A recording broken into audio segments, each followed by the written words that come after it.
Здравейте, уважаеми зрители! Хиляди българи се събраха тази вечер на Петрова нива, за да отбележат 121-та годишна от Илинденското Преображенското въстание. Повече за церемонията ви показваме в репортажа с оператора Гергана Чанева. Домакин на събитието бе кмета на Малко Търново Илиян Янчев.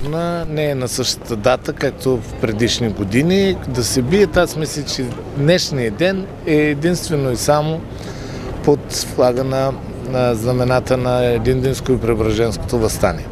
Така че, колкото са дошли, добре дошли, аз мисля, че настроението е точно такова, каквото трябва да бъде, съвсем българско, патриотично. Ние сме дошли да почетем паметта на илинденци и преображенци, но на нея хора, които преди 121 години са излезнали в тази жега и тогава се е нямало зарено, са излезнали с друга нагласа и са си дали живота, за да можем днеска ние да бъдем свободни.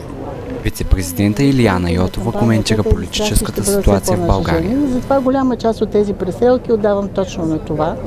За пореден път ще има предизборна кампания, за пореден път ще има избори.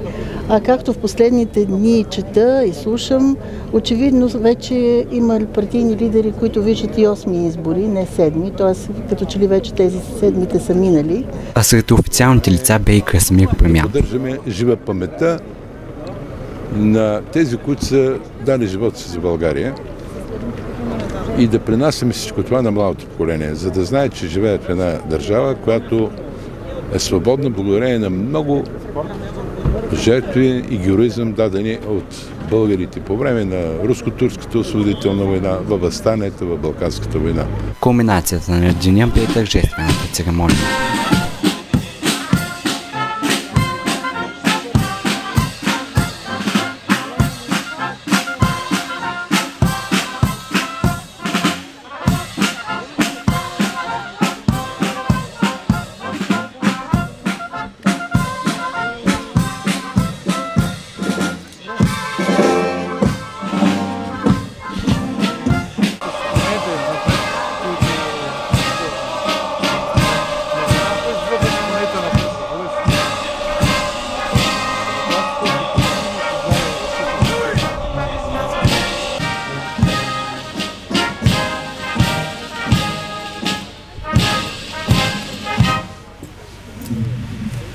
Здравейте, матроси!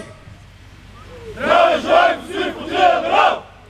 Поздравявам ви по случай 121-та годишнина от Илинденско-Преображенското въстание.